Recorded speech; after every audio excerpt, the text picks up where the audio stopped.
Courageous, fearless, and determined. These are the stories of great women and men in business.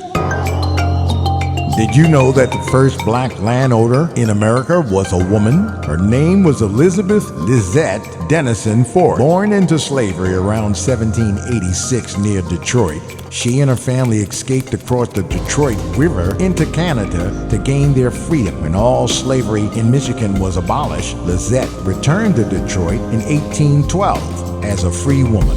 She worked and saved every penny she could, and then brought stocks and a lot of land. She died on August 7th in 1866 and left large portions of her fortune to help build several churches and hospitals. Elizabeth Lisette Dennison Ford.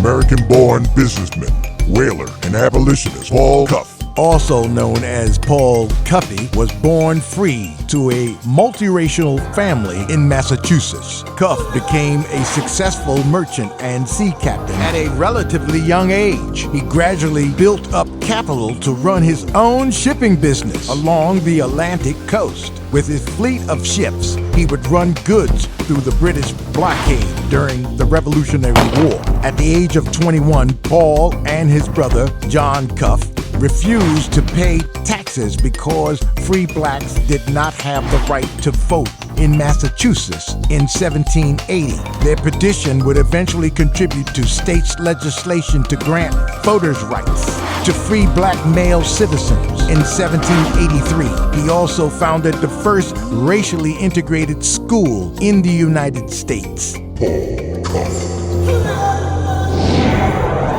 Early Californian real estate entrepreneur Biddy Mason was more than a businesswoman. She was a philanthropist and a respected religious figure. She founded the first African Methodist Episcopal Church in Los Angeles, California. Mason petitioned the court in 1856 and won freedom for herself and her daughters. She moved to Los Angeles and found employment as a nurse and midwife. She saved up enough money to invest in real estate. She continued making wise decisions in business, and her financial fortune accumulated to over $300,000. Back then, that was a heck of a lot of money. Bridget Biddy Mason.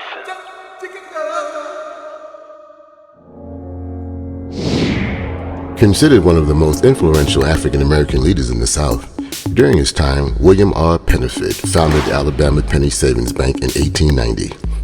His was the first financial institution owned and operated by a black person in Alabama.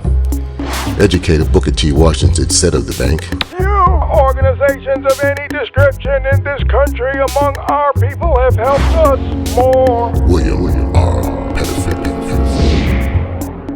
Sarah Brown Bickford, exact date unknown, was the first and only woman in America to own a utility company. After the Civil War in the 1870s, Sarah made her way to the Montana goldfields, trading work as a nanny for transportation. Sarah married white miner and farmer Stephen Bickford.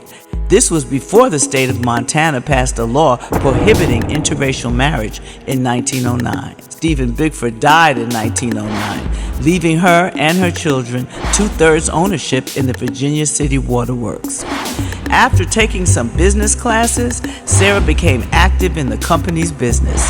She also purchased other businesses and was a hands-on manager. She visited every customer and was her own bill collector.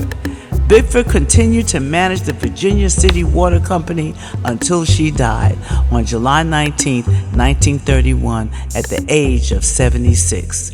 That is Sarah Bickford. Pioneering African-American entrepreneur, banker, and manufacturer, Anthony Overton was born on March 21, 1865 in Monroe, Louisiana.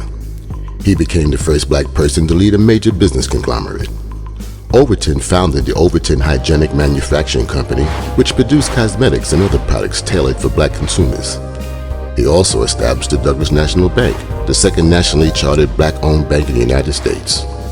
Overton's business ventures included a magazine and a newspaper company, both of which played significant roles in promoting civil rights and supporting African-American communities. Anthony We hope this presentation inspires you to research more information about the lives and contributions of these great business legends. Like what you see? What's up with that? Subscribe and turn on notifications. Blah, blah, blah, blah, blah, blah, blah, blah, blah, blah, blah, blah, blah, blah, blah, blah.